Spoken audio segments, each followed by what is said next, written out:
बोलो शंकर भगवान की जय। शिव महापुराण की जय। सिंह पर दया। अपने पुराने शरीर से कौशिकी नाम की बालिका को उत्पन्न करके उसे ब्रह्मा जी के कार्य को पूर्ण करने के लिए लगा दिया। कौशिकी ने अपने सेवक सिंह पर दया करने के लिए ब्रह्मा जी से कहा, यह सिंह मेरा परम भक्त है। मेरी तपस्या के समय इसने मेरी अन्य हिंसक जीवों से रक्षा की थी, इसलिए यह अब हमेशा के लिए मेरे पास रहना चाहिए। मैं इसको ही साथ लेकर राजभवन में जाऊंगी। ब्रह्मा जी बोले, हे कल्याणी, मुझे तो यह कोई अपने कर्मों का फल भोगने वाला प्रतीत होता है। यदि आपका भक्त है और आपकी भक्ति से सरोबार हो चुका है तो यह निष्पाप हो गया है और आपका परम सेवा पात्र बन गया है।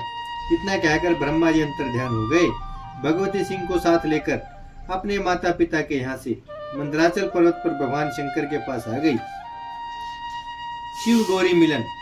वायुदेव जी बोले, गौरी को उठाकर भगवान शंकर ने हृदय से लगा लिया और बोले, हे प्राण प्रिय, अब आप क्रोध करना तो भूल चुकी होंगी।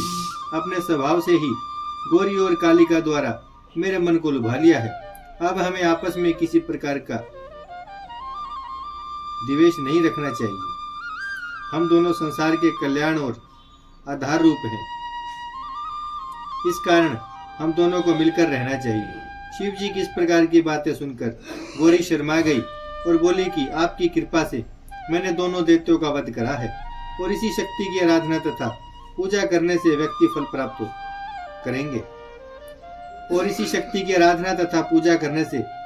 फल प्राप्त करेंगे। गौरी ने अपने सिंह को बुलाकर भगवान शंकर से कहा, यह मेरा सेवक है। तपस्या करते समय इसने मेरे हिंसक जीवों से रक्षा की थी। अब आप इस पर कृपा करें।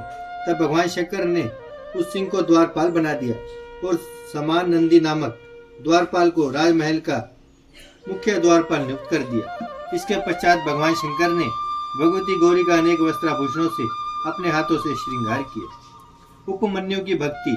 उपमन्यु परम तपस्वी व्याघ्रपाद मुनि के पुत्र थे।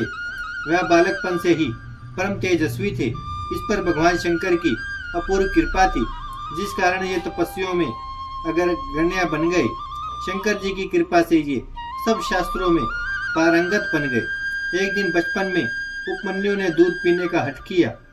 उपमन्यु के हठ पर माता रोने लगी और बोली, हे पुत्र, दूध कहाँ है? उपमन्यु ने कहा, मेरे भाई ने अभी अभी दूध पिया है, मुझे भी गाय का दूध चाहिए। तब माता ने अंदर जाकर गेहूं को पीसकर उसे पानी में घोलकर उसे छान कर उपमन्यु को दिया। बालक ने एक घूंट पीकर माता से कहा, यह दूध अच्छा नहीं है, मैं इसे नहीं पीता। इस पर माता रोने लगी और बेटे से बोली, हम लोग तो वन में रहते हैं। माता के दुख भरे वचनों को सुनकर वह बोला, हे मातेश्वरी, आप दुखी ना हो, मैं भगवान शिव जी को प्रसन्न करके दूध प्राप्त कर लूंगा। मुझे आप इतना बता दो कि वह कहाँ पर मिलेंगे। उनके पास तो बहुत सी गायें होंगी, मैं उनसे एक गाय मांग लूंगा। यह सुनकर माता उससे बोली, हे पुत्र, शिव जी जो सब जगह विराजमान रहते हैं, जिस जगह पर पुकारो वे वहीं चले आते हैं। उपमन्यु को नींद आ गई। आधी रात के समय बालक उपमन्यु की आंखें खुल गई तो उसने अपने द्वार पर साक्षात शिव जी को खड़े देखा। वह उठकर द्वार पर गया तो भगवान शिव शंकर अंतर्ध्यान हो गए। बालक सोच में पड़ गया कि भगवान शंकर कहाँ चले गए। तब उपमन्यु ओम नमो शिवाय का उच्चारण करता हुआ वन में चला गया। कुछ दूर पहुंचने पर उसे सुनाई पड़ा कि हे बालक, तेरा कल्याण हो। बालक इधर उधर देखने लगा और मन में सोचने लगा कि दूध अवश्य मिलेगा। कुछ आगे बढ़ने पर उसे एक शिवालय दिखाई पड़ा तो वह उसके अंदर जाकर मूर्ति से लिपट गया और रोने लगा। उसे अपने शरीर की बिल्कुल सुधि न रही। 3 दिन व्यतीत हो गए परंतु वह उस मूर्ति से लिपटा रहा। इधर उपमन्यु की माता सोकर उठी तो घर में उपमन्यु को ना पाकर रोती चिल्लाती वन में जाकर उसे ढूंढने लगी।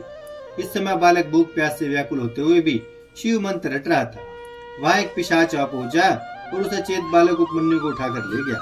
पिशाच को जब भूख लगी तो वह उस बालक को मारने वाला था कि शिव की कृपा से वहां एक भयानक सर्प ने पिशाच को डस लिया, जिससे वह मर गया। बालक उपमन्यु भी गिर पड़ा परंतु उसे चोट नहीं आई। शिव जी वहां से अंतर्ध्यान हो गए। वायुदेव जी बोले, हे ऋषियों, उस समय प्यास के कारण बालक का गला सूख गया था। कमजोर हो जाने के कारण उसे मृत्यु विकारों ने आ घेरा। भगवान शिव ने भी कुछ नहीं खाया और वहां से चल दिए। पार्वती जी ने पूछा, आप भूखे पेट कहाँ जा रहे हैं? आपका कोई प्रिय भक्त तो नहीं पुकार रहा है? शिव जी ने बताया, तुम नहीं जानती, एक बालक सूखे कंठ से मुझे पुकार रहा है, अतः मैं उसके पास जा रहा हूँ। भगवान शिव उपमन्यु के पास जाकर बोले, हे वत्स, मैं तुम्हारी तपस्या से प्रसन्न हूँ, अतः तुम कोई वर मांगो। उपमन्यु ने कहा, हे भगवान, आप मुझे दूध का समुद्र प्रदान करें। शिव जी बोले, लो, हम तुमको दूध का समुद्र देते हैं। भगवान शिव उपमन्यु से बोले, उपमन्यु, तुम मेरे प्रिय भक्तों में से एक हो, मेरी कृपा से अब भविष्य में तुम्हें कोई कष्ट नहीं होगा।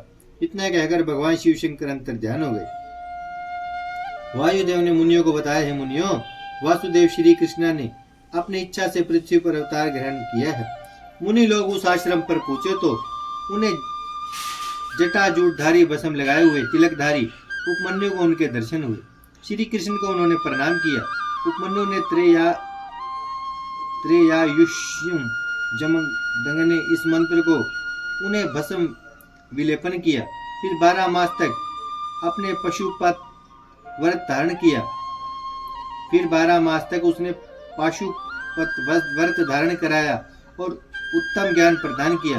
उस दिन से भगवान श्री कृष्ण ने पुत्र प्राप्ति हेतु गुरु के उपदेश से तपस्या की। 1 वर्ष व्यतीत हो जाने पर भगवान शिव पार्वती जी ने श्री कृष्ण को दर्शन दिए तथा कहा, हम तुम्हारी इच्छा को जानते हैं, आपको पुत्र अवश्य प्राप्त होगा। इतना कहकर भगवान शिव अंतर ध्यान हो गए।